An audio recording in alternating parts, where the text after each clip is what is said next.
Hello friend, आपको इस विज्ञान क्लास में आपका स्वागत है। आज देखिए यहाँ पर कि विज्ञान का जो चैप्टर है वह है जीव की उत्पत्ति, अर्थात आपको जैव विकास का सिद्धांत। सबसे पहले विकास सिद्धांत का जब शुरुआत करते हैं तो आपको जरूर एक बार ऐसा नाम लेना होगा यहाँ पर, आपको लैमार्स को। और क्वेश्चन भी है कि जीव विकास को सर्वप्रथम किसने परिभाषित किया था।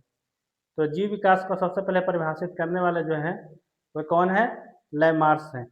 और लैमार्स ने जीवों के विकास को जो डेवलप किया वो परिभाषित किस तरह से किया था। इनका कहना था कि कोई भी जीव जिस शरीर के अंग को वह से ज़्यादा उपयोग करता है उसका इफेक्ट है से आने वाले पीढ़ियों में ही पड़ता है।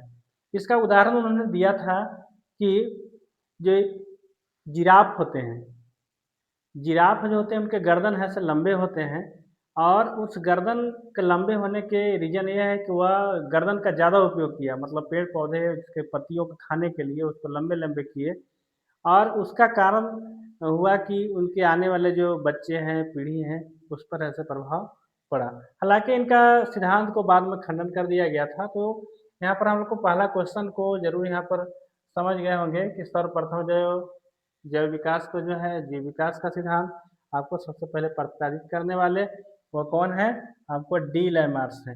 डी लैमार्स द्वारा सबसे पहले ये चीज़ को किया गया था। और यहाँ पर देखिए, फिर उसके बाद देखिए आगे है कि विकासवाद का सिद्धांत। विकासवाद का सिद्धांत को किसने प्रतिपादित किया?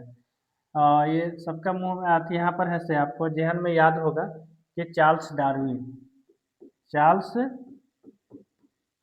डार्विन चार्ल्स डार्विन द्वारा सबसे पहले आपको है से विकासवाद का सिद्धांत। और आगे फिर हम बढ़ते हैं यहाँ पर।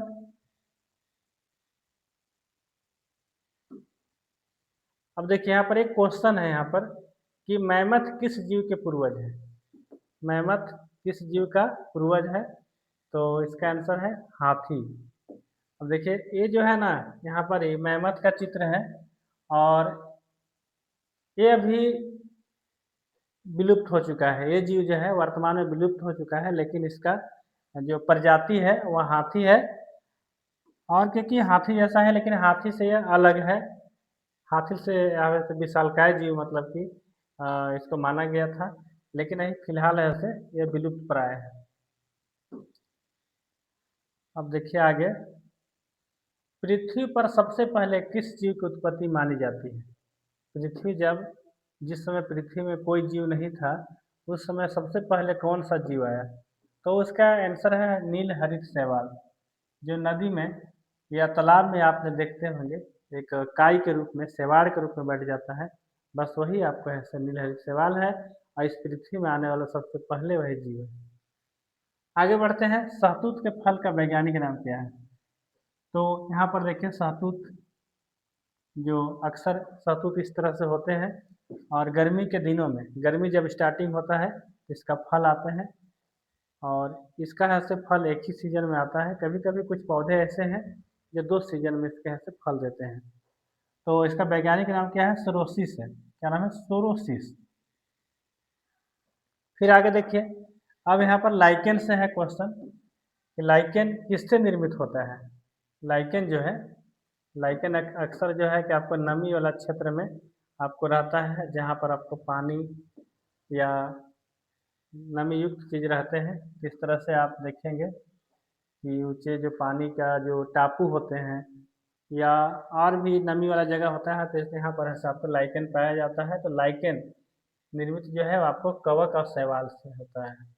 मतलब कवक का मतलब कि वह पत्थर चट्टान जो मिट्टी होता है उसमें चिपका रहता है, और उसी के ऊपर है से क्या होता है? आपको शैवाल होता है। क्योंकि शैवाल जो है यहाँ पर उसको पकड़ने के लिए आपको कवक चाहिए। अब देखिए आगे, यहाँ पर आके आगे है क्लोरोफिल के निर्माण में किस तत्व की भूमिका सबसे अधिक होती है? क्लोरोफिल के निर्माण में किस तत्व की सबसे अधिक भूमिका होती है? देखिए क्लोरोफिल क्लोरोफिल के कारण जो पौधे के पत्तियाँ होते हैं वो आपको हरे होते हैं।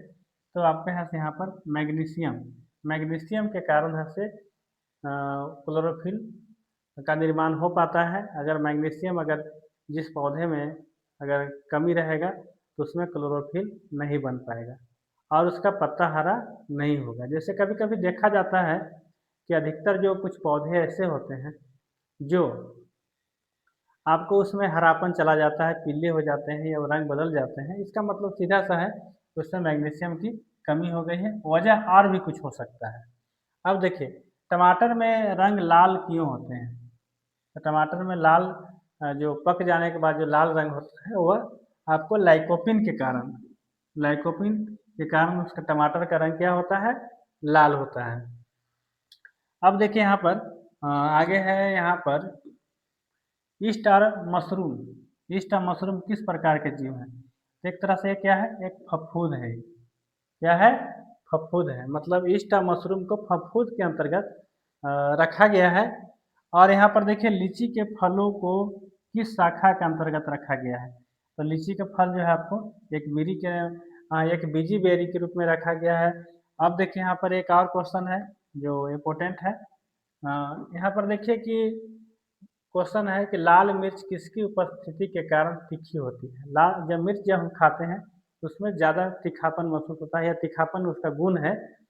तो उस तीखापन का जो कारण क्या है? तो उसमें है से आपको कैरोसिन नामक तत्व पाए जाते हैं, जिस कारण से वो मिर्चा का जो आती है से स्वाद जो है वह क्या होता है? तीखा होता है। किसके कारण? कैरोसिन के कारण, कैप्सेसिन के कारण। मतलब यहाँ पे कैरोसिन बोल रहे थे लेकिन क्या है? कैप्सेसिन ये आपका यहाँ पर है। अब देखिए आगे यहाँ पर आगे है वह कौन सा स्तनपायी जीव है जो अंडे देता है, बच्चे नहीं? स्तनपायी मतलब कि बच्चे को है से वह दूध पिलाती है, लेकिन दूध पिलाने वाले बच्चे जो जीव होते हैं अधिकतर बच्चे को जन्म देते हैं। लेकिन यहाँ पर क्या है? वो अंडे देते हैं, लेकिन अंडे देने के बाद जो बच्चे होते हैं उसके उनको ऐसा दूध पिलाई जाती है। तो आपका है एकिडना है और यहीं पर जो एकिडना का आपको यहाँ पर फिगर दिख रहा है। अब देखिए आगे आगे है यहाँ पर चमगादड़ को किस श्रेणी में रखा गया है? तो चमगादड़ एक तरह से पक्षी जैसा यह से होता है, लेकिन एक्चुअली में यह पक्षी नहीं है, यह स्तनपायी जीव है। और चमगादड़ जो है किस तरह से आपको रात को जगता है और दिन को है से ये सोता है। और एकदम बिल्कुल ऐसे क्या होता है एकदम उल्टा लटक कर सोता है। कभी कभी एग्जाम में आता है कि चमगादड़ कैसे सोता है? चमगादड़ जो है कि उल्टा लटक कर सोता है, मतलब उसका सर नीचे होता है और उसका पैर ऊपर होता है। इसका रीजन है क्यों आँखें लटकता है, इसका सर नीचे क्यों होता है? क्योंकि इसको जो भी नित्य क्रिया करना है वह मुंह से ही खाता है, मुंह से ही क्या करता है? नित्य क्रिया करता है। इसी वजह से इसका सर क्या होता है? नीचे होता है। तो यहाँ पर चलिए ये आपका ऐसे स्तनपायी जीव के अंतर्गत रखा गया है। स्तनपायी जीव है मतलब, लेकिन पक्षी है जो इसका हालांकि उड़ने के लिए इसके डेने हैं, लेकिन इसमें डेने में उसके यहाँ से पंख नहीं है। अब देखिए आगे आपका है यहाँ पर लहसुन। लहसुन का गंध किसके कारण होता है? लहसुन में जो गंध होता है वो किसके कारण होता है? तो उसमें आपका लहसुन में आपके एक तरह से सल्फर युक्त यौगिक पाया जाता है, जिस यौगिक के कारण लहसुन में वो गंध आते हैं, जो लहसुन का गंध हम लोग बोलते हैं। तो चलिए आज की वीडियो में इतना ही। अगर मेरे चैनल को आप सब्सक्राइब नहीं किया तो ज़रूर कर लेंगे। और अगर आप पलामू फोर्थ ग्रेड की बहाली अगर आप का जब इंतज़ार कर रहे हैं, उसकी तैयारी में लगे हुए हैं, तो मेरे क्लास में आप लगातार बने रहेंगे। और मेरा एक चैनल है जो आपको है से एप्लीकेशन में मिलेगा, वह है संदीप करियर पॉइंट। आप उसमें जा करके डाउनलोड कर सकते हैं और एक छोटी सी राशि पेमेंट करके आप कंटिन्यू क्लास कर सकते हैं। धन्यवाद।